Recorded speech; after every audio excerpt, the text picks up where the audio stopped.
Vamos então nos ligando ao nosso mentor espiritual, esse nosso companheiro do dia a dia, nos ligando ao mentor do nosso companheiro da direita, da esquerda, formando assim um elo de muita paz, muita fraternidade, muita harmonia. Vamos cumprimentando as equipes de higienização e limpeza, pedindo a eles que percorram a nossa casa, limpando, higienizando, deixando aqui apenas energias positivas, renovadoras, regeneradoras, criativas. Vamos cumprimentando a Ricardo e seus cruzados, pedindo a eles que se postem em nossas portas e janelas, permitindo a entrada apenas daquilo que foi programado para o dia de hoje. Vamos cumprimentando aos veneráveis do espaço, Razin, Ramatiz, Hilarion, Dr. Bezerra de Menezes, Emmanuel, Eurípides, Sheila, Meimei e todas as fraternidades aqui presentes.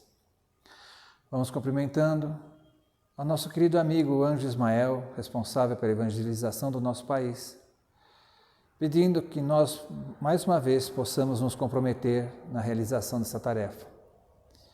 Vamos cumprimentando a nossa querida irmã Maria de Magdala, exemplo maior de abnegação e reforma íntima, pedindo que ela leve o nosso abraço a todos os apóstolos. Vamos cumprimentando a nossa mãe Maria de Nazaré, nos envolvendo no seu amor, na sua luz, pedindo, abraçados a ela, que ela nos ajude a ser pessoas melhores, mais amáveis, mais tolerantes, mais pacientes, mais amoráveis. Vamos assim nos dirigindo ao Mestre Jesus, agradecendo a Ele pelos seus ensinamentos, cumprimentando, pedindo que Ele permita que nós possamos vivenciar o seu Evangelho no nosso dia a dia.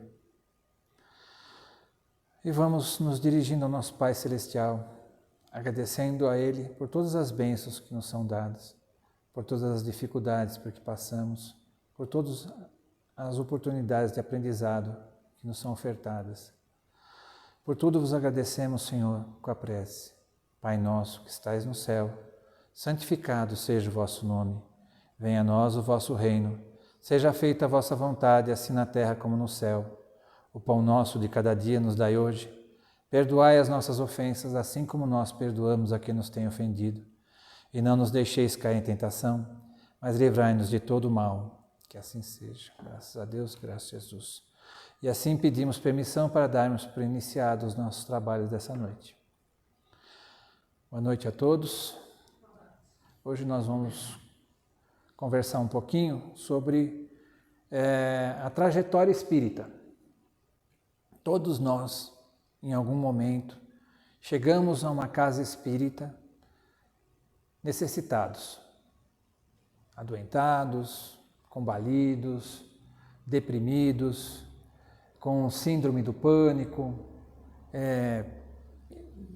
de várias maneiras, afetados psicológica e espiritualmente e fisicamente, buscando um socorro, buscando um caminho. E a doutrina espírita, ela, dentro dos ensinamentos de Jesus, ela ensina o quê? Ensina a caridade, ensina o acolhimento, ensina a compaixão, certo? Ensina a piedade. E nós, dentro de uma casa espírita, encontramos tudo isso.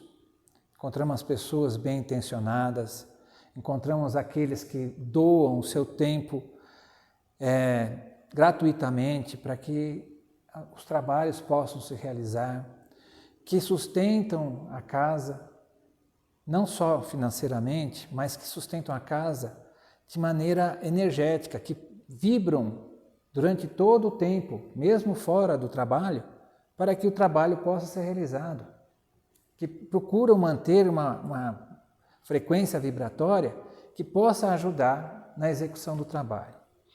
E quando a gente adentra uma casa espírita, pela primeira vez, a gente estranha tudo, porque a gente normalmente vem de uma educação ou católica ou evangélica, certo?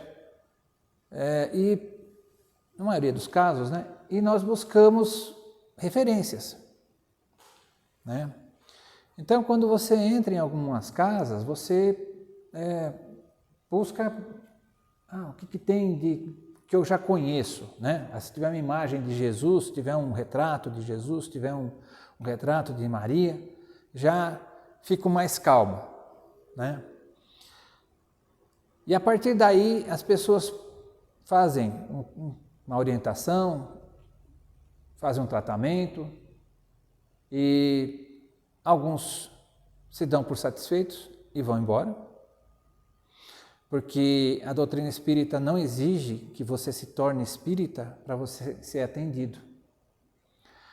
Você seja um bom espírita, você seja um bom católico, você seja um bom evangélico, um bom ortodoxo romano, você seja um bom budista, um bom candomblecista, um bandista, se buscar socorro numa casa espírita, ela vai procurar atender, dando amor, dando atenção, dando orientações. E com isso, nós temos um caminho normal para aqueles que ficam, que é assistir às palestras e tomar os passes. Muitas das pessoas se contentam com isso, acham que isso é o suficiente para elas, que isso é ser espírita, que isso é afastar de si os maus espíritos. Na verdade, isso aí é importante, claro, se a pessoa prestou atenção na palestra, se a pessoa se dispôs a receber as energias que são transmitidas durante o passe, com muito amor, mas também não é o suficiente para ela poder se dizer espírita. Porque o espiritismo, ele não é apenas uma parte religiosa, ele é uma parte fundamental religiosa, mas ele é uma ciência. E a ciência só tem explicação, né, quando você estuda, quando você compreende o que está acontecendo. E para isso foi que foi codificado o livro dos espíritos e o livro dos médiuns, para que se entendesse a fenomenologia espírita, para que se estabelecesse a ciência espírita, para que a gente compreendesse por que uma cadeira está se mexendo, por que está tendo barulho, por que a pessoa está fazendo uma psicofonia, que é um espírito falar através do médium, por que está tendo uma pintura mediúnica, que é uma psicopictografia, por que está acontecendo isso? Como está acontecendo isso? Através de que processo se dá isso daí? Então, a primeira coisa que os espíritos trouxeram foi o livro dos espíritos e o livro dos médiuns. Por quê? Para entender o processo, para se entender que existe o plano espiritual, que existe a vida após o desencarne. E já existia pregressa ao nosso encarne, né? Ao nosso nascimento. E se você estuda, você vai falar assim, não, agora eu já estudei o livro dos espíritos, o livro dos médiuns e também já li de cabo a rabo o livro o Evangelho segundo o Espiritismo. Então eu sou espírita. Não, você é um simpatizante do espiritismo. Porque você lê não quer dizer que você entendeu. Você pode ter até compreendido, espero que sim. Mas significa que você tem que pôr aquilo em prática. Aí você é um espírita. Você colocando os conceitos que a doutrina preconiza, né? O norte que ela dá sobre o modo de encarar a vida, o modo de encarar as dificuldades, o modo de encarar as intuições, as perturbações, isso é um entendimento do que seria ser espírita. Você compreender para que você se tornasse uma pessoa brilhante, você possa fazer palestras maravilhosas, você possa se tornar um expoente do espiritismo. Não! Você se torna espírita para que você possa ajudar os outros. porque você tem compromissos anteriores, você tem compromissos enormes, sabe? A gente está nessa terra aqui para cumprir um pagamento das nossas dívidas anteriores. Então, não adianta a gente falar assim, ah não, eu fui lá, tomei o passe e já estou livre, né? Os maus espíritos ficaram por lá, tal. Eu saio daqui, continuo pensando a mesma coisa, do mesmo jeito, maldizendo as pessoas, tendo inveja, procurando diminuir o trabalho dos outros, eu vou estar me associando com espíritos inferiores. Eu tento buscar no Espiritismo uma cura para o meu mal, que seja qual for, e aí eu saio daqui e vou jogar energias ruins naquele ponto em que eu estou sofrendo. Então, quando a gente... e outra, às vezes a gente quer a solução de uma hora para outra. Quando você estuda o Espiritismo, você aprende a ser paciente, tolerante, certo? Perseverante. Isso faz com que nós não nos abatamos com as dificuldades que a gente encontra, porque a gente tem a fé de que Deus sabe o que faz. Nós estamos aqui, pedimos para passar por aquelas atribulações, para que a gente evoluísse. Se eu ficar maldizendo a Deus, ao chefe, a parente, a vizinho, ao cachorro, ao gato, periquito, papagaio, se eu ficar maldizendo, eu vou estar atraindo essas energias negativas para mim. Então, quando eu tenho a fé, que eu tenho o conhecimento da doutrina, eu estou mais embasado, certo? E aí eu atravesso a dificuldade com menos problemas, menos problemas emocionais, menos impactos psicológicos, certo? Que podem às vezes levar a pessoa a uma depressão. Puxa, nossa, aquilo aconteceu, como é que eu vou sair dessa? E aí tem gente que acaba procurando, acaba se suicidando, né? Não tem a coragem moral para enfrentar os problemas. Então busca refúgio na saída rápida, que não é uma saída rápida. Só desencarnou, mas continua com os problemas do lado de lá.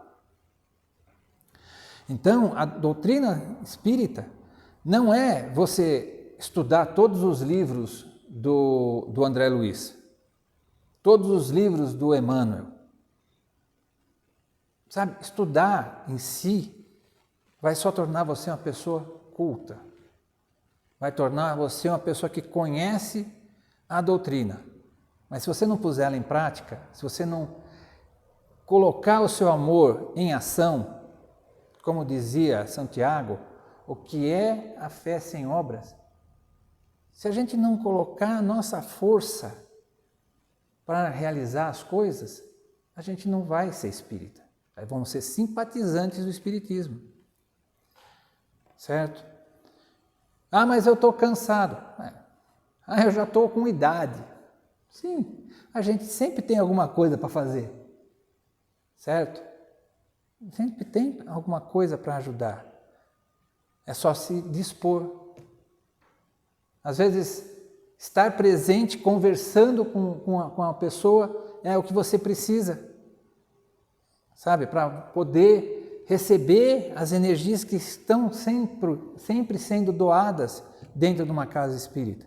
Se você está num trabalho de caridade, fazendo uma cesta básica, ajudando num crochê, num tricô, numa costura, você está recebendo energias abençoadas que vão ajudar você. Muitas casas têm esses trabalhos de fazer enxovalzinho de criança, fazer artesanato. Sim, né? E são alguns através disso que se mantém, né? Porque a doutrina espírita, ela é uma doutrina meio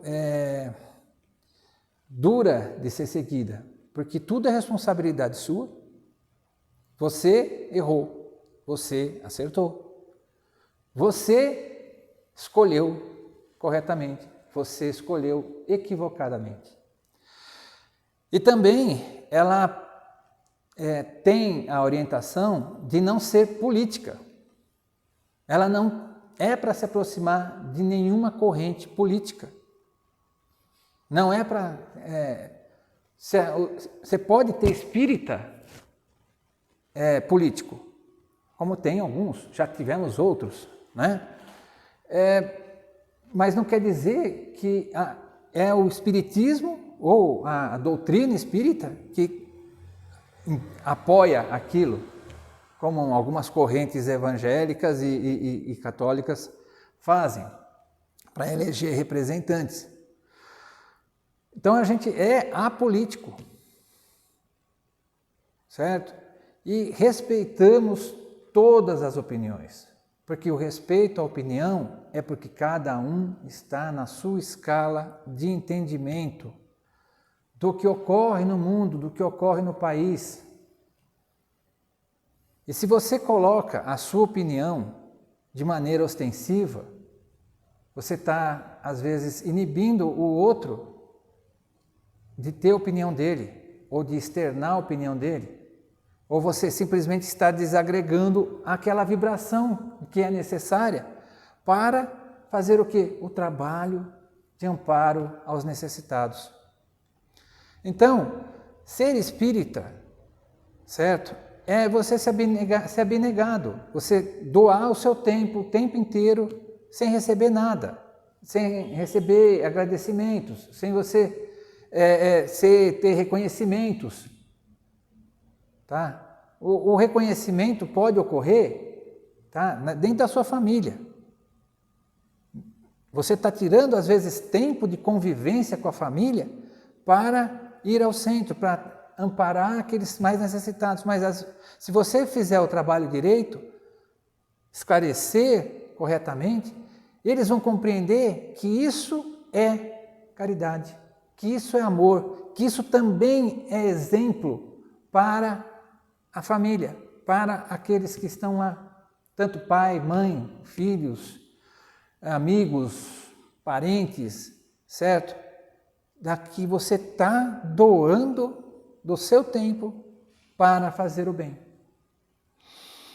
Então, a doutrina espírita é uma doutrina de amor, é uma doutrina de caridade, é uma doutrina de conhecimento, mas não, o objetivo maior não é você conhecer tudo e não praticar nada.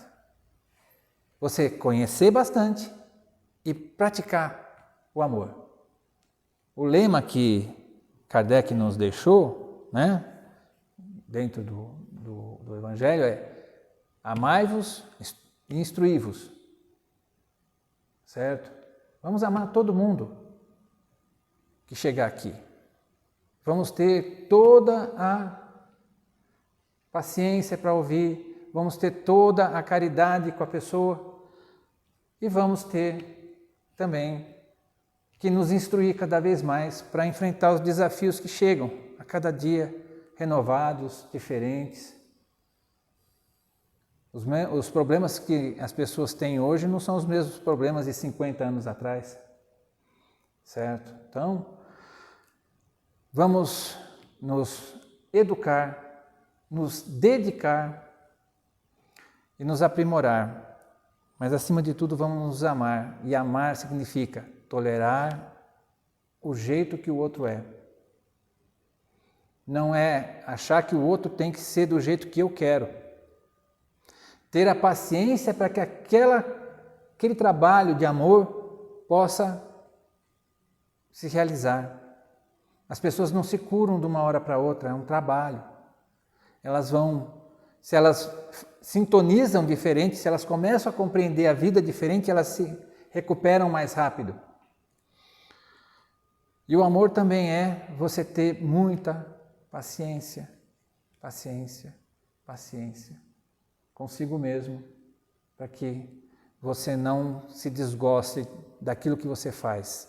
Você vai errar, Todo mundo erra, certo? Reconheça o erro, se possível corrija e se acerte com quem errou, com quem você errou, mas não se recrimine ad infinito, porque isso não faz bem para ninguém. Você está aqui para aprender e a experiência é errar e acertar. E quando você acerta, não ficar se vangloriando. Usar isso como pedra de apoio para dar mais um passo para frente e servir de exemplo, não de indicação para o próximo. Que você seja exemplo e não que você fique indicando o caminho para o próximo, que cada um tem que descobrir o seu caminho para chegar aonde tem que chegar. Bom, a nossa conversa de hoje era essa, que fiquem todos em paz. O nosso centro está cumprindo as determinações estaduais e municipais, então não está tendo palestra, nós estamos apenas com a nossa diretoria em número de 6 pessoas, para que a gente possa cumprir os decretos. Então, fiquem em paz e que Deus os abençoe.